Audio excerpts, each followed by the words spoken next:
SEO, é legal da palavra-chave, é que ele é uma pergunta, né? Quando ele bota ali, bota marketing de conteúdo no Google.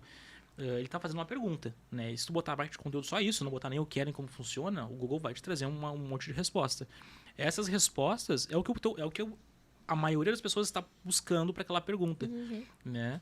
E às vezes no Instagram o jogo tá em tu pesquisar a palavra-chave. Isso é uma coisa muito legal de fazer que eu não tinha pensado em fazer. Tu pesquisar a palavra-chave no Google do teu post, vou fazer um post sobre discipulado, né?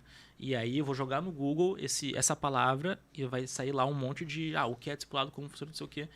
O teu post, se tu for fazer aquilo lá, eu acho que vai ser o lugar comum. Se talvez tu pegar aquilo lá e inverter, ou falar por que o discipulado não funciona desse jeito, ou tipo assim, trazer... Ou contar uma história daquilo ali, tipo, por exemplo, pegar a narração daquilo, né? Vai funcionar fazer melhor. Virar uma história, né? Mas é um bom ponto, às vezes o melhor jeito de começar um conteúdo é saber o que não fazer. E aí, nessa do Google, tu vai lá e pesquisa, putz, isso aqui eu já sei que é o lugar comum. Eu sei que é o conteúdo mais commodity, é informação. Né? Então, pegar esse conteúdo é um baita insight. Alguém anotou aí? Tá anotado na cabeça. Tá anotado, tô sem as folhinhas aqui pra escrever. Mas exatamente. é bem isso. E quando a gente entende isso, a gente falou hoje sobre posicionamento também. Então, é o que eu vejo, assim, acompanhando, né? Agora a gente acabou de fazer um monte de análise de perfil. E abrindo as análises de perfil é uma das coisas que eu percebo nos títulos das pessoas. Não tem a palavra-chave do nicho. Tá um negócio aleatório lá. Então, como é que tu quer conversar com as pessoas e fazer elas entenderem se você não entender as palavras-chave do teu nicho? Então, hoje eu tenho as minhas palavras-chave, eu escrevo, elas estão na minha frente. Tem que ser repetido em todas as capas. Isso. Essas palavras têm que estar aqui para ter o meu posicionamento. Porque é o posicionamento da pessoa. Então, isso é bem, bem importante. E aí, depois você consegue abrir. Agora, né, tipo, pro YouTube, eu percebi que também o YouTube também é um lugar da minha audiência. Eles estão mais lá. Eles assistem pregações de 1 hora. Exato. Entendeu? Então, é um público que talvez tenha menos alcance. Se tu fizer a pesquisa lá no Google, né? Não vai dar um monte de pesquisa igual tem marketing digital. Que tem muitas pesquisas por mês, né? Só que é um público que assiste conteúdos longos. Isso é uma vantagem. Então, é entender também o teu público, né? Entender o teu nicho. É entender a persona, mapa da empatia e tudo mais que... Gente, só no clube, tá? Vocês têm que... No clube e nas mentorias, né? E nas mentorias. Fique ligado aí quando abrir a próxima. Exatamente. Quando eu tava no mercado de concurso público, eu senti muito isso. O cara era muito ávido, assim. Ele estudava pro concurso. Ele saiu edital, ele estudava, ficava muitas horas. E quando eu comecei na Copify, eu vim com essa pegada e foi bom, porque eu meio que saturei o mercado, né? Quando alguém do nosso mercado chegar aqui na Copify, não tem como competir com vocês fazem muito conteúdo, né? Mas a gente está ali no nível de saturação. Que se fosse o mesmo conteúdo da Copify, fosse no mercado de concursos, ou talvez num nicho de espiritual, que o cara tá consumindo muito conteúdo, seria pouco conteúdo, né? Então, cada nicho e cada persona tem um apetite para conteúdo. Exato. Né? Que às vezes uma Virgínia da vida talvez não renda se ela fizer um vídeo falando para a câmera 1 hora, talvez não renda como ela rende num story de 15 segundos que ela vai ali, que o público tem um apetite por... talvez o público não veria 1 hora de conteúdo como veria do Davi... Não? Leonardo? David Leonardo. Tava tentando entender aqui. Que ele senta no banquinho, faz um climinha. Mas ele também tem, tipo, né? Por exemplo, ele faz o climinha, também tem as estratégias para usar. Né, entendeu? Então, tipo, estratégia de comunicação. E é marcante. Exatamente. Ele é único que faz desse jeito. Ele revolucionou a linguagem, não revolucionou? Com certeza. E ele trabalha, o dele é mais amplo, né? Tanto que ele se posiciona como evangelista. Entendeu? Teve uma conversa dele, pode falar nome de Pode falar o que tu quiser. Então tá bom. Tem advogado?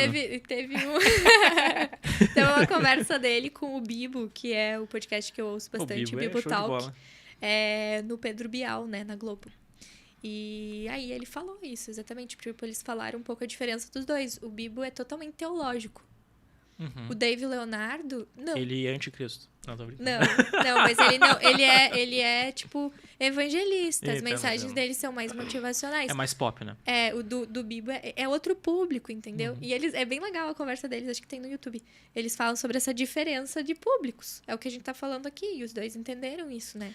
O do Bibo já é bem teológico, assim. Então é pra quem já gosta de algo mais profundo. E tem lugar pra todo mundo no... Tem lugar pra todo mundo. Porque na minha época... O evangelho época... tem topo, meio e fundo também. Exato. Quando eu tava no evangelho lá, eu tava no fundo do fundo do fundo, assim, no sentido positivo, assim, de mergulhar.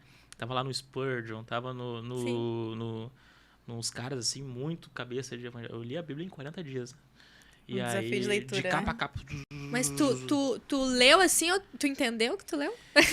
Foi bom porque eu, tipo assim, de um livro pro pegou outro... o panorama, eu né? peguei um panorama, assim, sabe? Porque a gente, se é criado em igreja, tu vai vendo as histórias assim, o cara fica uma hora numa história picadinha, nos cortes, né? Então eu peguei o podcast inteiro uma vez vamos parar pra ver.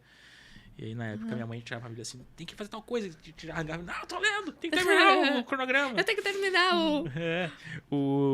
os 40 dias. Mas é legal que cada um que tá no evangelho tá em qualquer nicho. As pessoas estão em níveis diferentes no nicho. Isso. Né? E tu acha assim, só eu vou gostar desse conteúdo. Não, quando vê, tem um mercado inteiro. No mercado não, tem um segmento de pessoas grande, às vezes, que tá super interessado no teu jeito de falar, no teu jeito de trazer, que é mais avançado, menos avançado. Mas é legal tu se descobrir e botar pra fora. É o que eu tô me descobrindo ainda, sabe? Porque eu tinha muita... Foi o que eu já falei aqui, né? Que às vezes eu achava que era simples demais. E, eu fiz teologia, daí às vezes a gente quer falar muito difícil, sabe? Acha que, né, tipo, mais profundo e tal. Eu sempre fui muito filosófica, assim, já há muito tempo. Desde da minha adolescência, eu escrevia poemas, assim, bem profundos. E textos bem... criava narrativas, assim, profundas. Romances. Eu sempre gostei muito de escrever, assim, muito. E aí eu sempre queria ser muito profunda e tal. E aí quando eu fui pro Instagram eu tive esse conflito, sabe? De você ter que fazer um conteúdo raso e achar que tá raso. Mas daí entender que também, cara... E eu comecei a perceber que aquilo que às vezes era óbvio pra mim, não era pro outro, sabe? Então, às vezes, o que é óbvio pra você não é tão óbvio pro outro, assim. A gente tem que fugir do óbvio, é a regra ali. Mas de pensar agora no conteúdo, tem coisas que às vezes eu penso assim, isso é óbvio. Né? Esses dias eu dei uma dica de leitura bíblica e mostrei pra elas como que era formado o contexto lá na Bíblia, assim. Mostrei, pra mim, isso é muito óbvio. E elas falaram, nossa, eu nunca tinha ouvido falar sobre isso. Aí começou a me virar uma chavinha de pensar... Cara, não é simples, sabe? É algo que as pessoas precisam. Então, de entender que o óbvio, muitas vezes, pra mim, precisa ser dito. Tinha um professor que dizia que o óbvio precisa ser dito.